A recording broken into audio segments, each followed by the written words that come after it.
Whitehall 1212.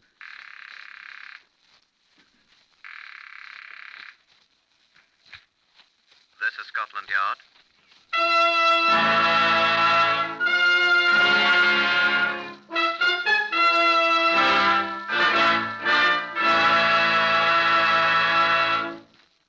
For the first time in history, Scotland Yard opens its official files to bring you the true stories of some of its most baffling cases. These are the true stories, the plain, unvarnished facts, just as they occurred, reenacted for you by an all-British cast.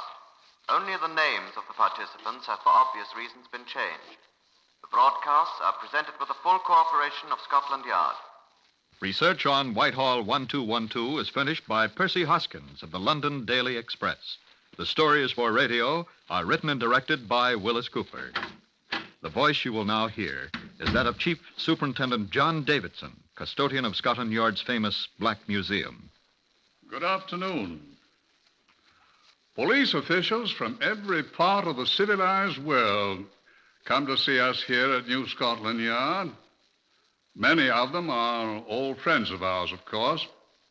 There are few enough police forces with whom Scotland Yard has not been in contact. The Surety of France, the American FBI, Canada's famous RCMP.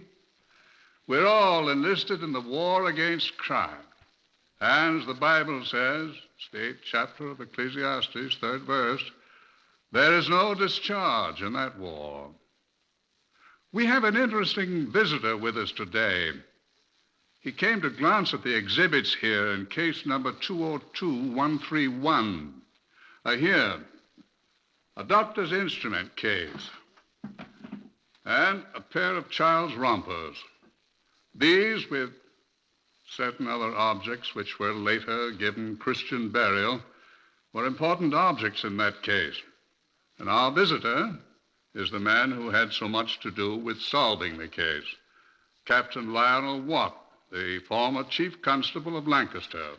I must tell you at once that this was a matter for the Lancaster Constabulary and the police of Dumfriesshire in Scotland. Purely, let us say, a local matter. No, Scotland Yard was not engaged in this case at all.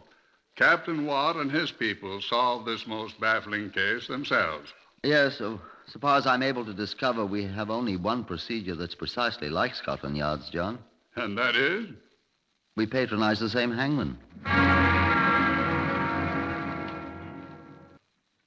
2 miles north of the town of Moffat, which is in Dumfriesshire in Scotland, the main road from Carlisle to Edinburgh crosses the ravine where a small stream, Gardenholme Lynn, runs to the River Annan through a remarkably peaceful countryside. On the morning of the 29th of September, some years ago, several crudely wrapped bundles were observed lying on the banks of the ravine below the road. From one of the bundles protruded a naked human arm. The Dumfriesshire Constabulary naturally investigated. What they found added up to confusion as well as to horror. I was in the Moffat police station when their Sergeant Barnes made his first report. 4 bundles. One wrapped in the Daily Herald, the London Labourite newspaper, for 5th August this year. The second wrapped in a pillow slip. The third in a portion of cotton sheeting. And the fourth in another piece of sheeting, tied up with what appears to be the hem torn from the sheet. All the bundles contained pieces of people, to which straw was adhering, and a large quantity of cotton wool also. Quite neat. As nearly as we can tell, there are parts of at least 2 bodies. It's impossible at present to identify them.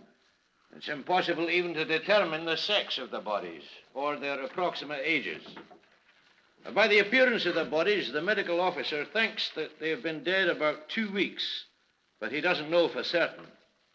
He's sorting them out now. During the week, other parcels were discovered along the course of Gardenholme Lynn and along the banks of the River Annan, all on the Scottish side of the border, outside my bailiwick. These parcels, which also contained portions of human bodies, were wrapped in pages of the Sunday Graphic for the 15th of September, and in pages of other newspapers, unidentifiable because of bloodstains. I had a telephone call. Sergeant Barnes speaking at Moffat, sir. Oh, hello, Sergeant. What's up?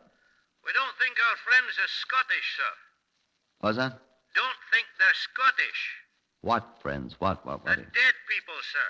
The ones we found. We don't think they're Scottish folk. Well, that's quite a statement, Sergeant. When you can't even tell whether they're male or female. Well, sir, we've been making inquiries ever since the first parcel was found. And according to our records, there hasn't been anybody missing in Dumfriesshire in 11 years who's not accounted for. Well, that doesn't prove that... There was a carnival at Morecambe about 2 weeks before we found the... well, now what's that got to do with it? Well, I telephoned the Herald office in London, sir, and they printed a special edition of slip sheets with pictures of the Morecambe Carnival. Oh, yes, that's right. They printed 5,370 copies, and it was all sold with the Sunday Herald of 15th September, either in Morecambe, which is right alongside you, or in Lancaster, which is where you are, sir. Do you mind telling me what all this has got to do with your latest discovery, Sergeant? Oh, not at all, sir. I thought you'd understand. The latest discoveries was wrapped up in those special pages, sir. I at once put our people onto their missing persons lists to discover what missing persons had been reported about the 15th of September who had not yet been found. From Morecambe, sir. They've had nobody missing since September 11th, before season closed at Seaside. 2 persons, trippers from York, missing on that day, but bodies were recovered on following day. Both were drowned. That's all, sir. How about Lancaster? None unaccounted for within the specified period, sir. Unless you want to count this one, though she's not really missing. Who? Name Maggie Ralenson, maidservant. She's not been officially reported missing. But her stepfather's been around mumbling about a complaint. What about? Well, sir, it's one of them there things. The girl went away with her mistress and they haven't come back, that's all. Where'd they go? Edinburgh husband says, sir. Oh, she's married. Mistress husband. Well, tell him to make the wife send the girl back. I did, sir. And he wrote, but he hasn't had any reply yet. I gather the wife got fed up with him and walked out, taking the maid along for company. Huh. They'll be back. That all? That's all, sir. Well, keep on checking up on missing persons, though what can be done, I'm sure I don't know. No, sir. I think that sergeant over there at Moffat's is daft. Anyone could have got hold of a copy of that special edition of the Herald. Yes, sir. It's his affair. Let him work it out his way. We've plenty to do. Yes, sir. Well, thanks very much anyway. Keep your eyes open. Yes, sir. Oh, I say, I suppose it is our job to check up on things. Yes, sir, that's right. Whether it makes much sense or not. What's this chap's name whose wife's gone? Well, I'll have a chat with him and see what can be done about getting this girl back to her parents. Fat chance, I expect. Name's, Dr. John Hakim, sir. 2 Dalton Square. Funny name. Hindu or Parsi or something, I think, sir. Well, I'll go see the blighter on my way home. It's quite all right. Go ahead. Right, sir. What here? What here? Sir, this is Sergeant Barnes at Moffat over in Dumfriesshire. Hello, Barnes. We're almost certain now, sir, about the bodies. Certain? Well, what did you find out? Well, sir, there's 2 professors of forensic medicine staying here at the hotel in Moffat from Glasgow University, sir. Yeah? And they were invited to look at the remains. They and the medical officer here think they can be put them back together. Good. Then you'll be able to identify them. Well, they're not so sure about that, sir, seeing the condition of them. But what I called you about was to tell you can narrow down whatever search you're making there. I was going to tell you I haven't found any persons missing here, so your theory is... Not missing persons, sir. What did you say? It's missing women. Women? Aye. The doctors are certain, sir, they were both women. I felt rather a fool about doing it. But my conscience, if that's who it was, kept mumbling in my ear about leaving no stone unturned, so I stopped my car as near to the door of 2 Dalton Place as I could and went to call on Dr. John Hakim. The bell was apparently out of order. It was a good 5 minutes before my pounding on the door was answered. The doctor ain't home, sir. Oh, isn't he? He's committing an operation on an impacted wisdom tooth, sir. Oh? Then he's a dentist. Licentiated Dentistry, University of Bombay, sir. I thought he was a doctor. Bachelor of Medicine, University of Lucknow, sir. He's an Indian. A Parsi, sir. Whatever that is. But he won't be back till quite late, so I'm not to take any appointments for him for the day. Are you the, I'm the charwoman. Well, I'm very anxious to see the doctor. I'm Captain Watt. Mrs. Music. Mrs. Pamela Music. Who? That's my name, sir. Oh. Well, I was quite anxious to see the doctor. Well, I'm in the doctor's confidence, sir. If there was anything... I am Chief Constable of Lancaster, Mrs. Music. Phew! What's he done, sir? Nothing, so far as I know. Well, then, what do you want to see him about? Well, I'm afraid that's my business and his, my dear madam. Madam, me I? You want to ask him about his wife, don't you, sir? I wonder if you could tell me anything about her. I'm afraid that's his business and mine, my dear sir. Will you tell the doctor, please, that I'd be glad if he'd get in touch with me at the town hall, my office? Has Mrs. Iron Mighty Dr. Hakim been making trouble? Why should she make trouble? Well, she's made plenty before. No, it's not my affair, I'm sure. What's she want now, sir? I'm afraid I shall have to discuss that with the doctor. If you'll be good enough to tell him that I called, please. Yes, sir. Would you know where Mrs. Hakim is at present? I do not. Does the doctor know? Well, of course he knows. And do you know if Maggie Ralenson is with her, the maid? Well, I know she should be right here, doing her share of this work, the lazy... Well... How long has she been gone? Oh, since that Sunday the carnival at Morecambe closed. The 15th of September. I think it was. They'd been to Morecambe that Saturday night for the last day of it. Mrs. Hakim and the maid. doctor told me when I come to work on Monday the missus had walked out on Sunday morning, taking Maggie with her. This is the longest time she's been away. Oh, this has happened before, Where does she usually go? She's got a sister in Edinburgh. She visits. What's her name? Mrs. Alexander MacArthur. Darling Edie.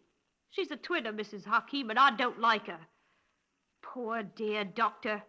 I hope she don't never come back this time. You'll be better off. Why? Nag and nag and nag. And that used to be a barmaid right here in town before he met her. Had him eating his heart out for her. Oh, well, you'll excuse me, sir, but I've got to get back to work. I'll tell the doctor you called, but don't you tell him what I've said now, mind you, sir. Here now, give us a hand with this carpet before you go, huh? Express message dispatched to the Edinburgh Police by Chief Constable Lionel Watt of Lancaster. Most urgently request you make contact with Mrs. Alexander MacArthur, Edinburgh. Requesting having her sister, Mrs. Jan Hakim of this city, get in touch with me at once. Also discover whether Mrs. Hakim's maidservant, Maggie Ralenson, is there with her. Information most urgently desired. Watt, Chief Constable Lancaster.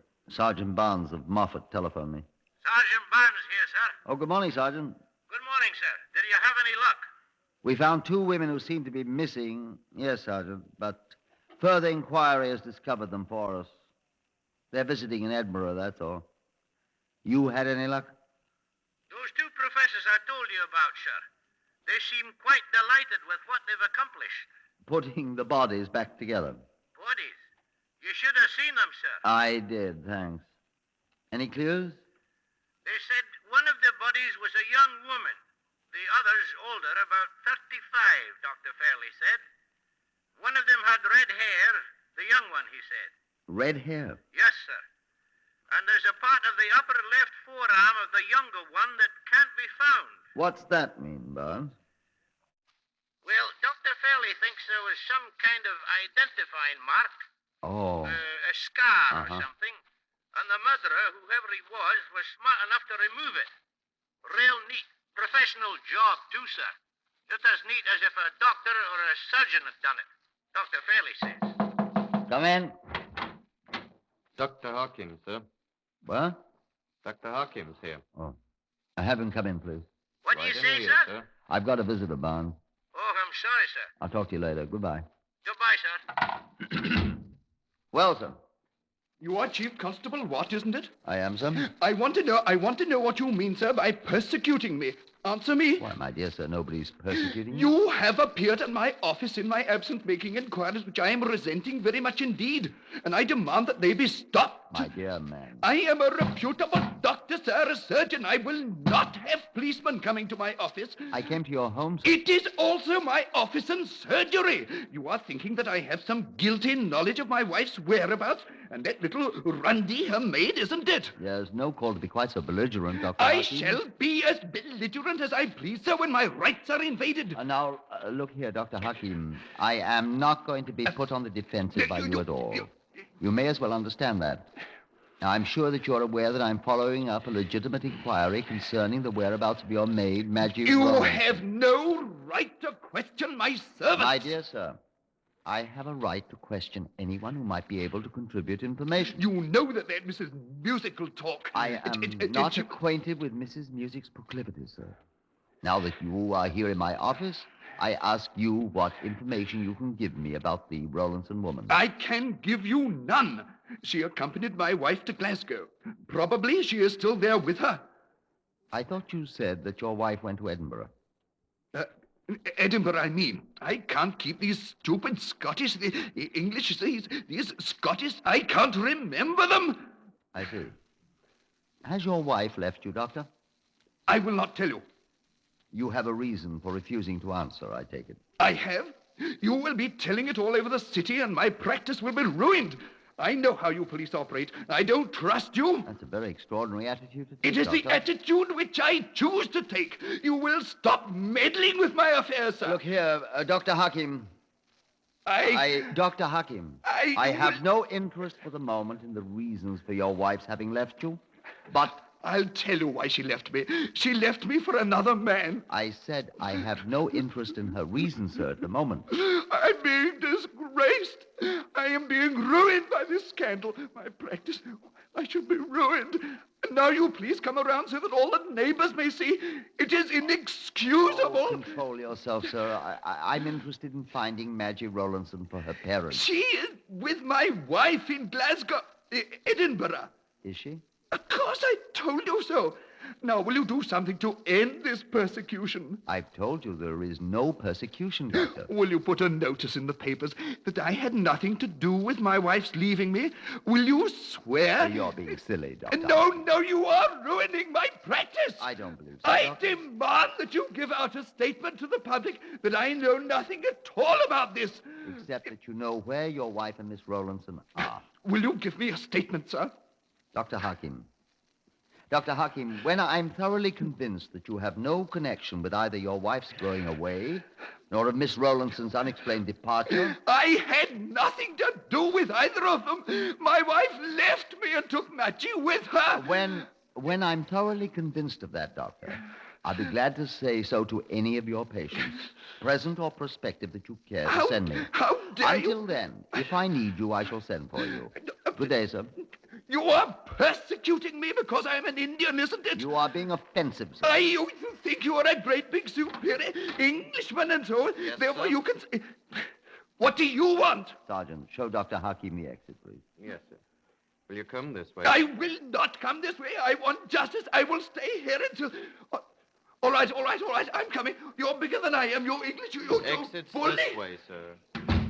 Ratty little Bruce.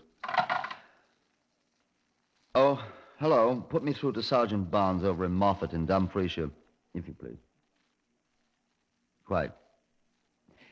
Dumfriesshire is in Scotland. Right. He's gone, sir. Oh, excuse me, sir. I had this express message for you when you rang for me. From Edinburgh. Oh, thank you. Yes, sir. Yes, I'll wait. Edinburgh. Barnes here. Oh, Sergeant Barnes, Watt here. I was just calling to tell you that... First, though, have you heard anything more in the way of clues? You were starting to tell me. Just that we found that one of the pieces of the body, sir, was wrapped up in a pair of child's rompers, sir. Rompers? Yes, sir. The other parts were wrapped up in old papers, old rags, a bit of sheeting. But this, it appears to be a part of a left leg, was wrapped up in these kids' rompers. That's all. So if that'll help, what did you find out, sir? Well, I had this chap in here, and a remarkably unpleasant little man. He confirms that both of our so-called missing women are safe in Edinburgh. So I'm afraid that your Lancaster theory rather collapses. Oh, that's too bad, hopes of your taking this off her hands. No, I think not. As a matter of fact, I've just had an express message from the Edinburgh Police. I'll read it to you. Half a sec. Chief Constable, etc., that's me. What do they say, sir? Well, I'm afraid I gave it back rather too quickly, Sergeant. You what, sir? Here's the message from Edinburgh. Subject person has been contacted. Says has not seen subject of inquiry, Mrs. Hakim, since last New Year's Day in Lancaster. Has never seen subject Maggie Ralenson. Hodgson, Oh, that's Edinburgh fine. Police. What'd you say, Sergeant? I said, I wish you luck, sir. It was raining quite hard when I arrived, full of beans, at the door of number 2 Dalton Square to demand explanations from the little doctor. I thumped the door vigorously, and after a suitable period of time, it opened. The doctor ain't in. Oh, it's you, Constable. Where is he, Mrs. Music? Out, sir, calling on patients. He certainly did give me what for. May I come in out of the rain, please? Oh, if you must, Thank sir. Wipe your boots on the mat. It's mucky enough in here anyways, though Lord knows I try to keep it tidy. What do you want now? She ain't here. Neither one of them's here. Neither Mrs. Hakim nor Maggie, what's her name, Ralenson? Nor the doctor. Now, what did you want, sir? He ain't here. Very important that I see him. Where do you expect I might find him? Or when will he be back? That's the way I got into trouble the other day, answering questions. Now, look here, Mrs. Music. He says it ain't good for business. He said if I'd done it again, I'd lose me situation, and I'm not going to lose me situation. If you'll just tell me when the doctor will be back, Mrs. Music. He'll be back tonight. He's going to have tea with the children. What children? Oh, Lord, love me how it's raining. Well, that'll be good for the carpets. Carpets. Oh, now, you do ask questions, don't you? What children? The doctors. They're staying with Dr. Mattoon and his wife since the missus went away. That's why the carpets are soaking in the rain. Mrs. Music, will you please... To wash the blood out of them. What blood? It's been on them ever since the day she went away, and I don't know any way to get it out, so I'm soaking them in the rain. And Whose blood? Whose blood is it, I mean? There was blood all over the surgery and on the stair carpet. You helped me with the stair carpet yesterday, for which I thank you, sir. Whose blood? Oh, blood ain't no treat around here, sir. The doctor's always cutting people up, committing operations and all. Whose blood, I say? Oh, you needn't yell at me. I can hear all right. Why, his, of course. His? The doctor's? Of course. How did his blood get on... When I come to work that Monday morning, he told me the missus had run away from him, so he took the kids to stay with Mrs. Mattoon, like I said before. And when he come back, he tried to open a tin of peaches for his breakfast, and he cut his hand dreadful on the tin opener. Didn't you see he was still bandaged up? Yes. There was blood every place in the house. On the rug, on his waistcoat, He bled a lot. You wouldn't think one person could bleed so much and still walk about. Who dressed his hand? He dressed it himself. He wouldn't even let me put Zambuck on it. He's very accomplished, sir. Oh, dear me. What's the matter? Oh, I knowed he'd forget to take them. You see? What are those things? Oh, I told him he'd forget them. Now, what are those poor kiddies going to do with them? What are they? Rompers! Don't you recognize rompers? Haven't you got any kiddies? I told him to take them. Whose are they? All except that one pair that belonged to young Allen. I don't know how anybody could lose a pair of rompers. Is there a telephone here, Mrs. Music? In the surgery there, but I'm not sure the doctor Here's half a crown. Say nothing about it. You are bar music, that red bow tie he's been wanting. In here, Mrs. Music? It's his birthday Wednesday. What'd you say? Oh, yes, it's in there, sir. Thank you. One more question, Mrs. Music. What color hair did Maggie Ralenson have? Had, sir? Well, she's got ginger hair. Real bright red. Thank you, Mrs. Music.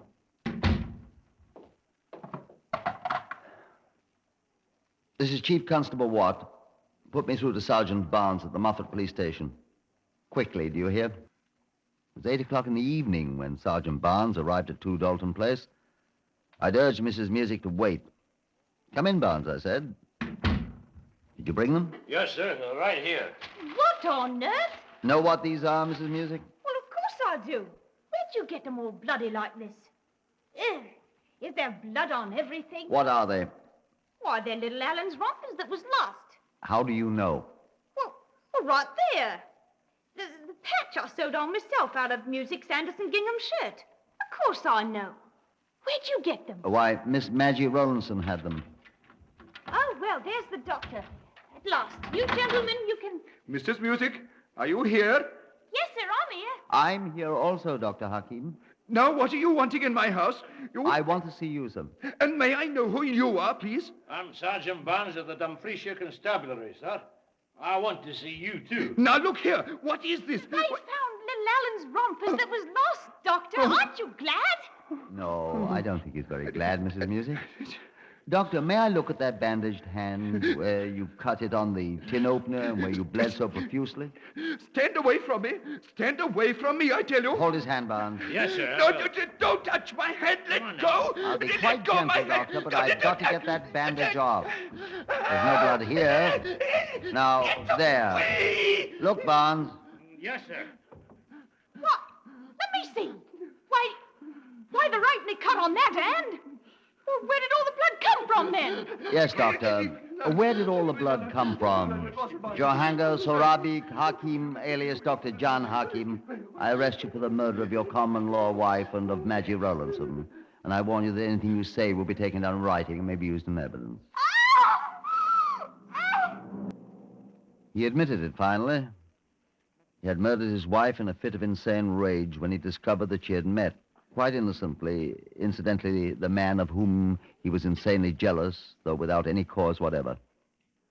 The maid, Maggie Ralenson, was killed in an attempt to defend her mistress. In one day, the murders had been committed on Saturday night. He had dissected the bodies, removed all means of identification, and at night had scattered the neatly wrapped parcels containing the bodies from the bridge on the Edinburgh Road. The two professors from the university were able to reassemble the mangled bits to such an extent that there was no question of their identity at last. Dr. Hakim, which was not his name, was tried for murder at Manchester Assizes and found guilty. He was hanged at Strangeways Prison 3 weeks later. The same hangman who works for Scotland Yard officiated.